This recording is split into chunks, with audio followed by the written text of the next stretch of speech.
आपने देखा हॉल तालियों से गूंज उठा जब चेयरमैन साहब ने बात की, और उधर क्या हालात थे, बात नहीं करते मगर वो अपने अंदर झांकें, इंशाल्लाह उनको जवाब मिलेगा।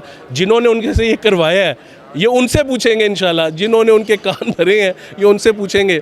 हम अल्लाह का शुक्र अदा करते हैं, आज हम एक जगह पे खड़े हैं, प्लेटफॉर्म पे खड़े हैं। बाकी अब आएँ मंशूर की बात करें, आएँ बिज़नेस कम्युनिटी की बात करें, अब आएँ लोगों को बताएं कि तुमने यूथ को पीछे क्यों किया, तुमने एक नौजवान लीडर का रास्ता रोकने के लिए इतनी साजिशें क्यों की। अब ये बिज़नेस कम्युनिटी सवाल कह रही है, हम जवाब नहीं दे पा रहे, वो कैसे जवाब देंगे। हम बताते हैं, हम तो उनकी कसीदे पढ़ते थे ना, तो उन्होंने अपने कसीदे गुओं को पीछे कर दिया, तो नुकसान किसने उठाया, हनान हमने कि उन्होंने। तो खैर हम समझते हैं कि आज अल्लाह का शुक्र है, जिन दोस्तों से हमारे मुरासिम थे, फैमिली टर्म्स थे, और हम लोग जिनके साथ बड़े कंफर्टेबल थे, आज हम उन्हीं के साथ खड़े हो गए।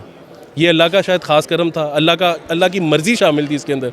तो हम आज खुश हैं, अल्हम्दुलिल्लाह, अल्लाह का शुक्र है, अल्लाह ने एक बड़ा अच्छा फ़ैसला कराया। अल्लाह ताला इसके अंदर बरकत डाले, हम लोगों को इस पूरी बिज़नेस कम्युनिटी की खिदमत करने की तौफ़ीक अता फ़रमाए।